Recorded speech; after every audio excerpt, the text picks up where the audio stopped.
Engkaulah alat kasih-Nya, memancarkan segenap cintanya, beri kami semangat untuk melayani.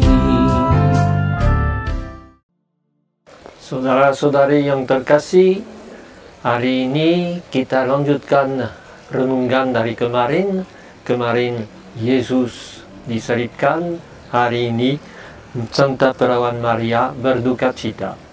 Tentunya dua pesta itu atau 2 hari itu digabungkan, dan ini sejak abad ke-3 sudah ada satu kapel, suatu gereja kecil di Clermont-Ferrand di Prancis untuk Maria Dolorosa, yaitu Maria yang berduka cita.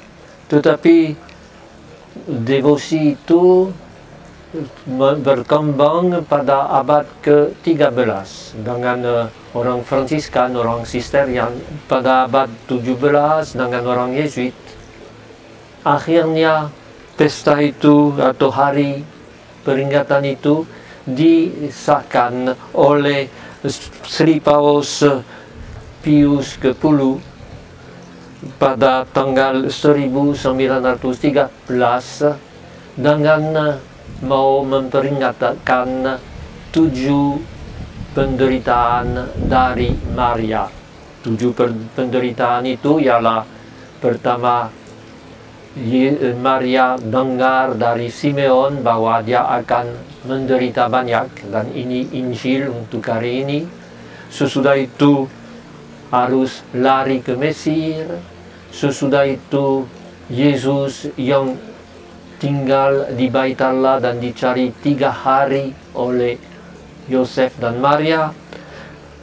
Ada juga yang tidak ada dalam Injil, tetapi Maria bertemu dengan Yesus di jalan salib, dan sesuai dengan Injil Yohanes, Maria berada di kaki salib dan waktu Yesus diturunkan dari salib. Inilah 7 penderitaan yang dianggap sebagai penderitaan dari Maria. Untuk saya renungkan bahwa Maria seperti semua ibu harus menerima bahwa anaknya bukan miliknya. Waktu Yesus dipersembahkan di Bait Allah, Simeon menjelaskan bahwa dia akan menderita, dan waktu itu Maria tidak mengerti. Tentu dia selalu berkata, jadilah, tetapi belum mengerti maksudnya. Apalagi waktu Yesus tinggal di Bait Allah, waktu dia berumur 12 tahun, tanpa diketahui oleh orang tua, dan Maria menegurnya, anak, apa sebab engkau membuat demikian? Kami mencari engkau. Yesus jawab, saya harus berada di dalam rumah Bapakku. Begitu lagi waktu orang berkata, berbahagialah ibu yang menyusui engkau. Yesus berkata, bukan, berbahagialah orang yang mengikuti aku dan ambil bagian dalam derita dan salibku. Dan menurut Yohanes tentu Maria ada, dan di situ sekali lagi Yesus berkata kepada Maria, ini anakmu, ini, dan kepada Yohanes, ini ibumu. Berarti seolah-olah bukan lagi mama dari Yesus.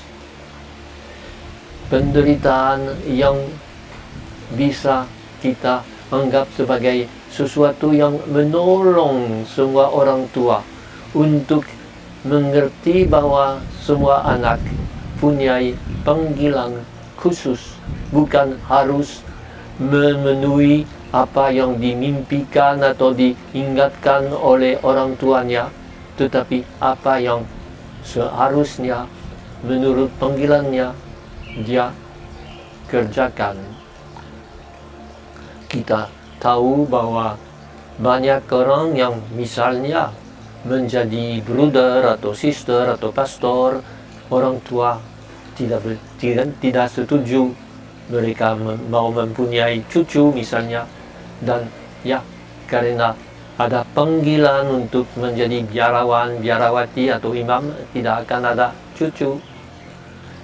Begitu juga dalam banyak hal lain, kalau anak itu ada merasa tertarik untuk kerja di luar negeri atau kerja untuk mengabdikan diri untuk orang miskin, seringkali berat untuk orang tua yang mengharapkan sang anak itu menjadi insinyur, menjadi doktor, menjadi orang hebat, padahal dia merasa dipanggil untuk melayani orang kecil, untuk mengikuti salib Yesus. Itu yang perlu kita renungkan dalam pesta atau hari peringatan Santa Perawan Maria berduka cita. Bukan menganggap bahwa ini istimewa untuk Maria, tetapi panggilan untuk kita semua, untuk kami pastor juga. Jangan kami mau supaya paroki kami berkembang sesuai dengan kehendak sendiri, atau supaya si A atau si B dalam paroki itu menjadi orang yang begini atau begitu, tetapi melayani tanpa pamrih dan dengan tahu bahwa bukan milik aku, tetapi rencana Allah yang seringkali lain dari pikiran aku. Ini yang nasib Maria. Dan tetapi bacaan pertama hari ini berkata bahwa untuk Yesus pun terjadi begitu. Walaupun ia adalah anak Allah, Yesus harus belajar menjadi taat. Belajar menjadi taat. Yesus juga seperti itu. Maka menderita bukan suatu yang harus dihindari, tetapi sesuatu yang tersentuh dalam panggilan kita sebagai pengikut Yesus. Siapa yang tidak memikul salibnya tidak bisa masuk dalam kerajaan surga. Maka marilah kita mohon supaya kita dikuatkan untuk itu. Allah Bapa, sumber kasih ilahi, ketika anakmu ditinggikan di salib, engkau menghendaki ibumu berdiri di situ dan ikut menderita.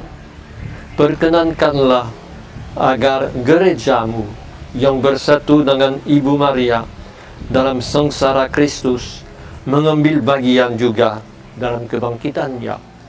Dengan pengantaran Kristus Tuhan kami. Amin.